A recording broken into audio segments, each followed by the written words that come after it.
আমার হযরত মাওলানা মুফতি সৈয়দ মোহাম্মদ রাজাউল করিম পীর সাহেব চরমনাই পীর সাহেব হুজুর চরমনাই।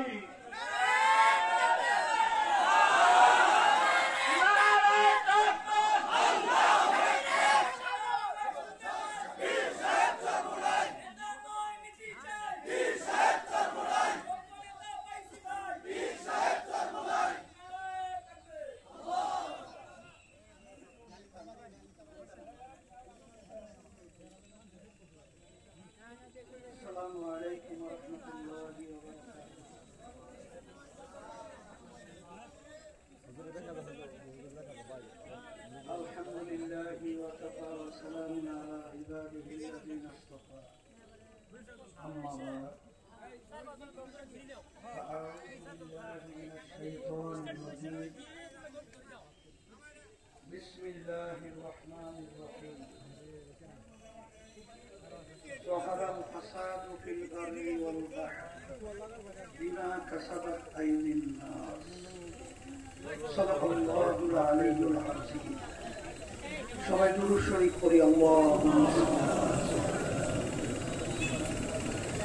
وحبيبنا ومولانا محمد صلى الله عليه وعلى آله وأصحابه وبارك وسلم শুকরিয়া আদায় করতেছি মহান রব্বুল আলামিনের দরবারে। রব্বুল আলামিন দ্বীনি মজলিসে আমাদেরকে আসার তৌফিক দান করেছেন, শুকরিয়া দান করি আলহামদুলিল্লাহ। আলহামদুলিল্লাহ। ইসলামী আন্দোলন বাংলাদেশ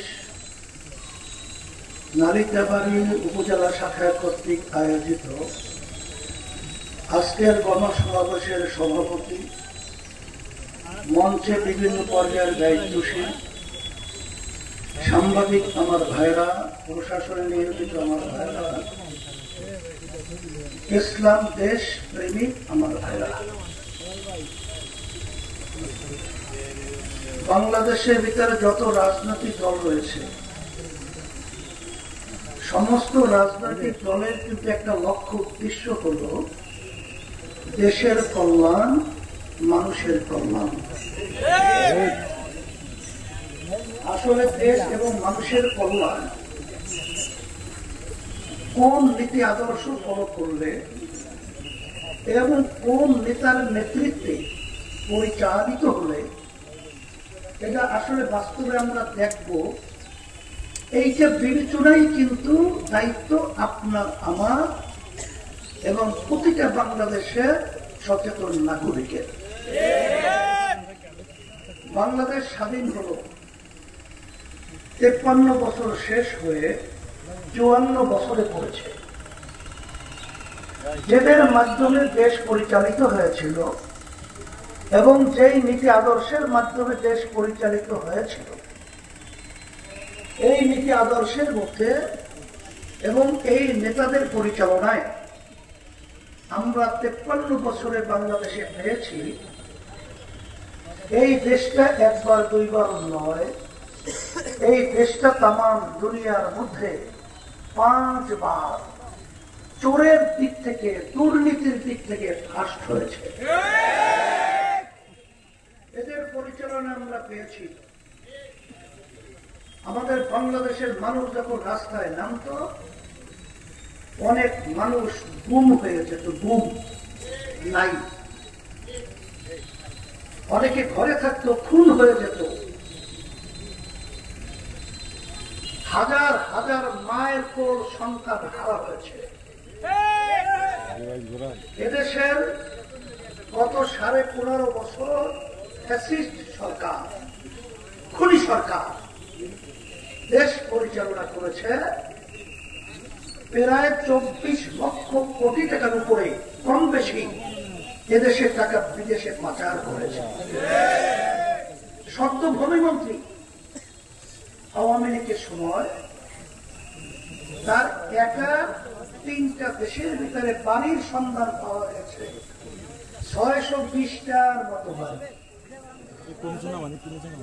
সেই বাড়ির মূল্য প্রায় 5,700 কোটি টাকা।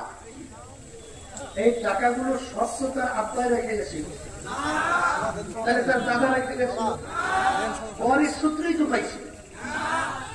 তাহলে ক্ষমতার চেয়ারে বসে আমাদের কষ্ট অর্জিত টাকাগুলো, সম্পদগুলো বিদেশে পাচার করে কয়েকটা বাড়ি দরকার, 620টা বাড়িতেও ওর হয় না। এদের পরিচালনা আমরা পেয়েছি আয়না ঘর, যেটা তাম দুনিয়ার ইতিহাসে এত বিরল, কঠিন, অমানসিক নির্যাতনের ইতিহাস তাম দুনিয়ার ইতিহাসে নাই। এদের পরিচালনা আমরা পেয়েছি পিলখানার মতো সে হত্যাযোগ্য। আমাদের উদীয়মান মেধাবী মেধাবী অফিসারগুলো সেখানে পরিকল্পিতভাবে তাদের হত্যা করা হলো। আমরা এদের পরিচালনায় পেয়েছি আমাদের পাশের রাষ্ট্র ভারতে দালালি করতে। যখন দিল্লিতে বৃষ্টি পড়তো এখানে সাথী ধরত, আর আমাদের দেশের স্বার্থের অগ্রাধিকার না দিয়ে বিদেশিদের স্বার্থের অগ্রাধিকার দিয়েছে।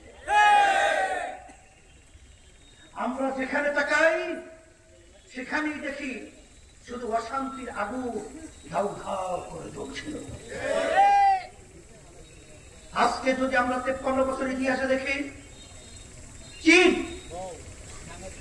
48-47 বছর আগে যখন স্বাভাবিক তারা খানা পেত না, ঠিক মতো কাপড় চোপড় পরার সুযোগ পেত না, সেই চীনের দিকে আজকে তাকালে আমরা দেখি তাম দুনিয়ার মধ্যে উল্লেখযোগ্য অর্থনৈতিক দিক থেকে তারা কিন্তু অনেকটা এগিয়ে গেছে।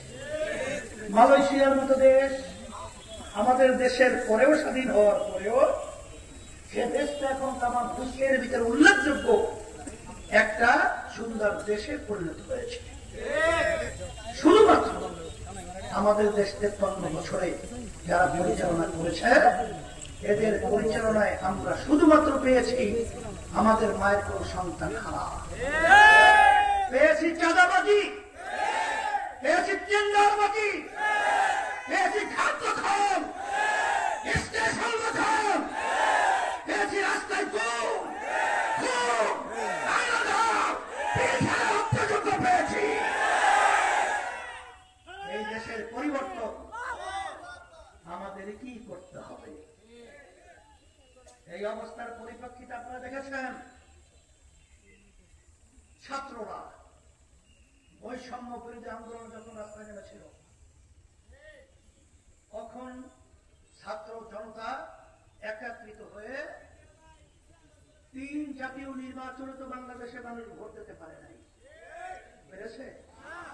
3 ভোট রাতে বাক্সর ভিতরে আগেই ঢুকে গেছে, মানে ঢুকে যায় না, ঢুকানো হয়েছে। হাজার হাজার মায়ের কোন সন্তান হারালো। তাকাব্বুরি আল্লাহ, অহংকারীকে একেবারে আল্লাহ মাজা ভেঙে দিল। হাসিনা বলেছিল হাসিনা পালায় না, কিন্তু ভাত ভাত করে খেয়েও যেতে পারে না। অহংকার আল্লাহ মাটির সঙ্গে মিলিয়ে দিল। এখন এই দেশ 24/2000 5ই আগস্ট এ দেশ আবার নতুন স্বাধীন হয়েছে, গণ অভ্যুত্থান হয়েছে। এখন এত মানুষের জীবন গেল, রক্ত গেল, পঙ্গু হলো, চক্ষু হারালো। এ দেশ আবার সেই আগের দেশে চলে যাবে, সেই আগের মতোই অবস্থা তৈরি হবে। এটা কি আমরা চাই? যদি আমরা না চাই, আমি আপনাদের সামনে আয়াত শরীফ তেলাওয়াত করেছি। আল্লাহ রাব্বুল আলামিন বলেছেন যে জাতি, এই যে আমরা দেখছি আমাদের ভালো মন্দ এগুলা কামাই তোমাদের নিজের হাতের কামাই। এখন আমরা কামাই করেছি তাই আমরা পেয়েছি। এখন সামনে যদি আবার আমরা স্থানীয়ভাবে এবং পানীয় ভাবে যত বিপদ আপদ মুসিবত, এ কিন্তু সব কাদের কামাই? আমাদের। এর জন্য আমি আমার ভাইদেরকে বলবো, কথা কথা বেশি জোরে বললেন না। আমি যে কথা বলছিলাম, আল্লাহর রহমতে আপনাদের দোয়ায় ইসলামী আন্দোলন বাংলাদেশ প্রতিষ্ঠিত হয়েছে 1987 সালে, কিন্তু অদ্যাবধি পর্যন্ত ইসলামী আন্দোলন বাংলাদেশের পক্ষে আমাদের দলীয় মার্কা একজন এমপিও কিন্তু সংসদে যায় না। এদের আপনারা কি মনে করেছেন? আমাদের সুযোগ ছিল না, এই জন্য তো যেতে পারিনি, ঠিক না? আমাদের অনেক সুযোগ ছিল। এই গত 2024 নির্বাচনে আওয়ামী লীগ সরকার কি পরিমাণ তারা চেষ্টা করেছে, আমাদেরকে এমনকি বিরোধী দল পর্যন্ত বানাবার চেষ্টাও ভুল করে নাই। বিএনপি আমাদের কাছে কি প্রস্তাব নিয়ে আসে এটাও কিন্তু আমরা জানি। অন্যান্য আদার্স দল আমাদের সঙ্গে কিভাবে সম্পর্ক রাখে এটাও কিন্তু আমরা জানি। কিন্তু ইসলামী আন্দোলন বাংলাদেশ প্রতিষ্ঠিত হয়েছে ইসলামের কল্যাণের জন্য,